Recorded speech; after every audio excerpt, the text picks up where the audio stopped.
ख्याल ही अगर कोई बहुत बड़ा इंसिडेंट होता तो मुझे याद होता शायद, तो पता नहीं। अच्छा, कोई ऐसा लम्हा, क्योंकि आप रमज़ान ट्रांसमिशन भी करते हैं और बड़े इमोशनल मोमेंट्स भी आए, अमजद साबरी साहब की मोमेंट आपको जो खबर मिली, मैं देख रहा था, लाइव देख रहा था, आपने बड़े अच्छे तरीके से उसको संभाला था, बट ऐसा कौन सा मोमेंट था जो बहुत ज़्यादा इमोशनल था आपके लिए, खबरें पढ़ते हुए या ट्रांसमिशन करते हुए?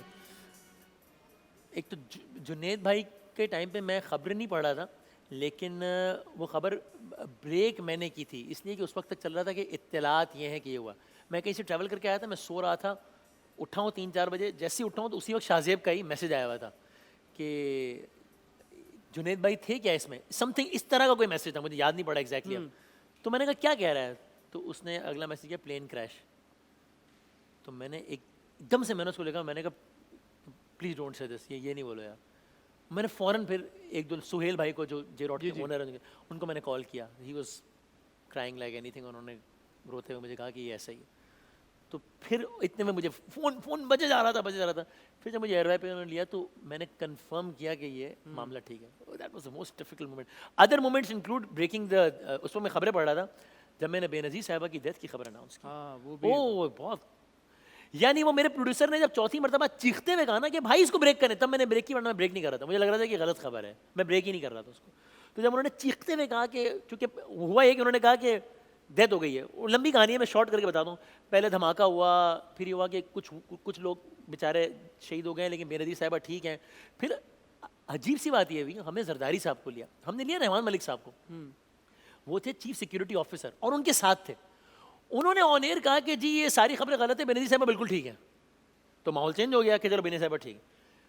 4 मिनट बाद हमने लिया जरदारी साहब को जो कि दुबई में थे। उन्होंने कहा कि बेनज़ीर साहिबा की हालत बहुत तशवीशनाक है, वो अजीब अचानक हो गया। थोड़ी देर बाद मुझे प्रोड्यूसर ने कहा डेथ हो गई।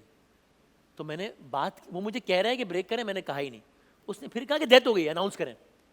तो मैंने ना एक सेफ वे लिया, मैंने कहा कि अब हमें बेनज़ीर साहिबा की ज़िंदगी से मुताल्लिक मुतज़ाद इत्तलात आ रही हैं। मैंने फिर भी सेफ कि इधर भी एक माइंड बनाया व्यूअर का भी और अपना भी। फिर उसने तीसरी मरतबा कहा, तो मैंने कहा मैं आपको फिर बता दूं कि मुतज़ाद इत्तलात आ रही हैं उनकी ज़िंदगी के हवाले से। चौथी मरतबा उसने शाउट करके कहा तब मैंने, तो वो भी बड़ा एक वो अनबिलीवेबल सा मोमेंट था। Did any of these news ever make you cry on screen? क्योंकि हम जब बड़ा कोशिश करनी पड़ती है आपको। Sir they do. एक ज़माना था जब बहुत ज़्यादा सुसाइड बॉम्बिंग बहुत ज़्यादा होती थी, लाल मस्जिद वाला मामला चल रहा था, सेक्टेरियन वायलेंस, ये सब कुछ। तो there was a time when I used to find it so hard to have a good sleep, to have a peaceful sleep, क्योंकि हर वक्त ही दिमाग पे वो चल रहा होता था। तो ये बिल्कुल होता था।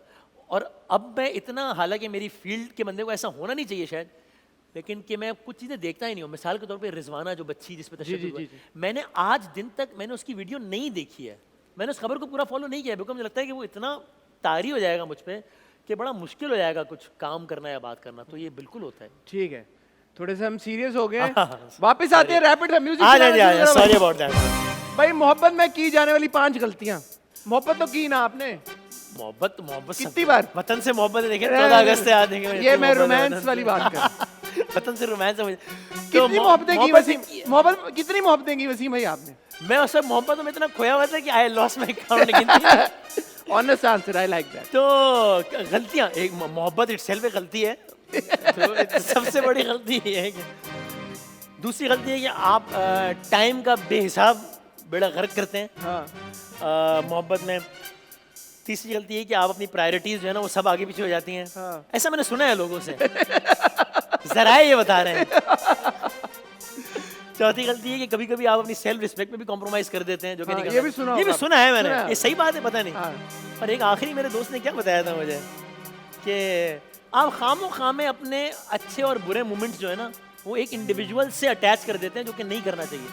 सुना ये भी है, सुना ये पता नहीं भाई, आइडिया मासूम दोस्त है आपका ये जो भी है। वो सब बता रहा है मुझे, सब बता। अच्छा, कोई भी प्रोजेक्ट आपने सिर्फ पैसे के लिए किया हो, भाई गाड़ी लेनी है, घर में कोई कमरा ऐड करना है, बिजनेस क्लास के पैसे नहीं पूरे हो रहे। हाँ, सो एक लाइन है जिसके बियॉन्ड, जिसके नीचे मुझे लगे कि अगर 1 अरब रुपए मिल जाए तो नहीं करना है। लेकिन हाँ, एक ब्रैकेट जरूर है कि अच्छा यार ये काम मैं आइडियल सिनेरियो में नहीं करूंगा, लेकिन ये अनएथिकल बहरहाल नहीं है, आइडियल नहीं है, पैसे मिल रहे हैं। फॉर एग्जाम्पल कोई क्या कहेंगे, किसी ब्रांड के लिए कोई दो अल्फाज इस तरह के बोलने हैं जो कि मैं अदरवाइज शायद नहीं मैंने इस तरह की चीज कोई ठीक है। यानी ये वो कमर्शियल वाली बात कर रहा हूँ मैं, एडवर्टाइजमेंट या इस ठीक तरह है भाई, किस तरह की कंट्रोवर्सी से आपको डर लगता है, की। ताकि हम वही वाली कंट्रोवर्सी बनाए। आपने बहुत बना ली यार, हमें भी मौका दे। यार जब कोई किसी की शायद आपको आंसर बोरिंग लगे बट एक्चुअली जब कोई किसी की वतन से मोहब्बत पे हाँ। या जब कोई रिलीजन वाला कोई इस्तेमाल कर रहा हूँ ना कार्ड, तो मुझे बड़ा अजीब सा लगता है कि यार मुझे लगता है किसी को भी ये मतलब मैं किसी को भी मैं अपने वतन से कितनी मोहब्बत करता हूँ या अपने दीन से कितना करीब हूँ, ये मैं किसी को क्यों सफाई दूँ यार। बिल्कुल तो सही। किसी को राइट नहीं है कि ये शक करे मुझ पे। तो मुझे ये इस तरह की कंट्रोवर्सी ज़्यादा। ठीक है। और सेट पे गुस्सा करते हैं आप अपने? पहले बहुत करता था, मैंने सीखा है, मैंने अपने आप को समझाया, तो अब पहले के मुकाबले में 10% पहले के मुकाबले में। तो किस बात पे गुस्सा आता, किस बात पे? यार गुस्सा इस बात पे आता है, कभी कभी गलत बात पे भी आया होगा, वही नहीं आना चाहिए, लेकिन ज़्यादा इस बात पे आता है कि अगर एक चीज़, एक तो ये ना शो चल रहा है, लाइट बंद हो गई, टेक्निकल हो गया, हो सकता है। एक है कि मैंने हसन साहब को बताया है कि भाई ये टीवी जो है ना यार ये ठीक नहीं चल रहा है, इसको ठीक करा देना। हसन भाई कह रहे हैं ठीक है, फिर अगले दिन भी खराब है। ये देखिए यार कमाल नहीं हो गया यार, कमाल नहीं हो गया। कमाल हो गया ये तो। और फिर जब 5वां दिन है और टीवी सही नहीं हो रहा, तो हसन में आके कहते हैं बॉस ये टीवी सही है, ये ना ये मॉनिटर खराब है, ओन एयर ठीक जा रहा है। साहब कहते यार मतलब खुद बेवकूफ़ हो या मुझे बेवकूफ़ बना रहा हो। तो वो उसमें गुस्सा आता है कि यार मतलब ये चीज़ तो ठीक हो सकती थी। तो ऐसी चीज़ों पे ज़्यादा गुस्सा आता है जब लगे कि सामने वाला गलत बयानी कर। ठीक है, आपने ये सेगमेंट फ्लाइंग कलर से पास किया। अच्छा, I am proud of you. अरे यार कमाल। आप अपने लिए खुद ही तालियां बजाते हैं। Well done. खड़े हो गए ना, बजा दो हां, आप बैठ। Well done, proud of you.